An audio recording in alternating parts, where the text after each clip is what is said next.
ഇനി ഇടുക്കി ജില്ലയിലേക്കാണ്. രാഹുൽ വിജയനാണ് ഇടുക്കി ജില്ലയിൽ നിന്ന് വിവരങ്ങളുമായി ചേരുന്നത്.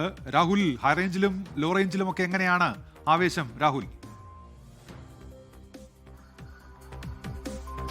ആദ്യഘട്ടത്തിൽ ഒരു തണുപ്പൻ ഒരു കൊട്ടിക്കലാശത്തിന്റെ ഒരു മട്ടൊക്കെയായിരുന്നെങ്കിൽ അവസാന മണിക്കൂറുകളിലേക്ക് എത്തുമ്പോൾ അങ്ങനെയല്ല. വലിയ ആവേശകരമായ രീതിയിൽ ആളുകളൊക്കെ ഇറങ്ങിയിട്ടുണ്ട്.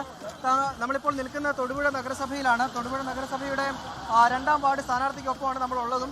വലിയ തരത്തിലുള്ള ജനപങ്കാളിത്തമുണ്ട്. വലിയ തരത്തിലുള്ള ആത്മവിശ്വാസത്തിൽ മുന്നണികൾ എല്ലാവരും തന്നെ LDF ആണെങ്കിലും UDF ആണെങ്കിലും NDA ആണെങ്കിലും വലിയ ആത്മവിശ്വാസത്തിലാണ്. നമ്മളോടൊപ്പം ഇപ്പോൾ ഉള്ളത് UDFന്റെ സ്ഥാനാർത്ഥി റഹ്മാനാണ്. എത്രത്തോളം ഉണ്ട് വിജയപ്രതീക്ഷയൊക്കെ? എത്രത്തോളം ഉണ്ടെന്ന് ചോദിക്കുന്നില്ല, ആവേശം എത്രത്തോളം ഉണ്ട്? ആളുകളുടെ ഒരു പ്രതികരണം എങ്ങനെയാണ്? ആവേശം നിങ്ങൾക്ക് കണ്ടറിയാമല്ലോ. എല്ലാ പ്രവർത്തകരും ഒറ്റക്കെട്ടായി ഈ വെയിലത്ത് എല്ലാവരും ഒറ്റക്കെട്ടായി അവസാന ലാപ്പിൽ പ്രവർത്തിക്കാൻ ഇറങ്ങിയൊക്കെയാണ്. എന്തായാലും ആളുകൾക്കൊന്നും ആവേശത്തിനൊട്ടും ചോർച്ചയില്ല എന്ന് വേണം പറയാൻ. ഈ ഞായറാഴ്ചയുടെ ഒരു ആലസ്യമൊക്കെ ഉണ്ടായിരുന്നു. ഇന്നലെ കട്ടപ്പനയിൽ നമ്മൾ കണ്ടതാണ്. ഇന്ന് ഞായറാഴ്ച ആയതുകൊണ്ട് അവിടുത്തെ കൊട്ടിക്കലാശമൊക്കെ NDAയും അതുപോലെ തന്നെ LDFും നേരത്തെ നടത്തി. ഇന്ന് UDFന്റെ മാത്രമാണ് കട്ടപ്പന നഗരസഭയിലുള്ളത്. പക്ഷേ ഇവിടെ അങ്ങനെയല്ല. ആളുകൾ അവസാന മണിക്കൂറുകളിലേക്ക് ഇറങ്ങിയിട്ടുണ്ട്.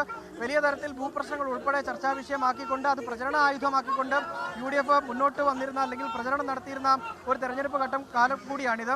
അതിനെ പ്രതിരോധിക്കാൻ വേണ്ടി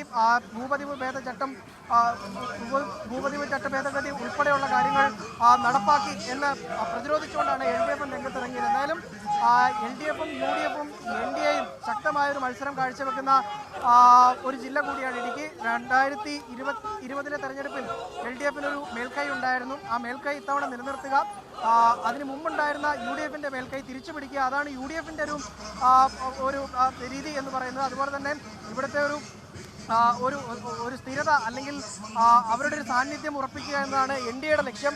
അതങ്ങനെ എല്ലാ തരത്തിലും 3 മുന്നണികളും തകർത്ത് പ്രചരണം നടത്തിയ ഒരു ജില്ലയാണ് ഇടുക്കി. അതിന്റെ ആവേശം അവസാന മണിക്കൂറുകളിലും ഉണ്ട്.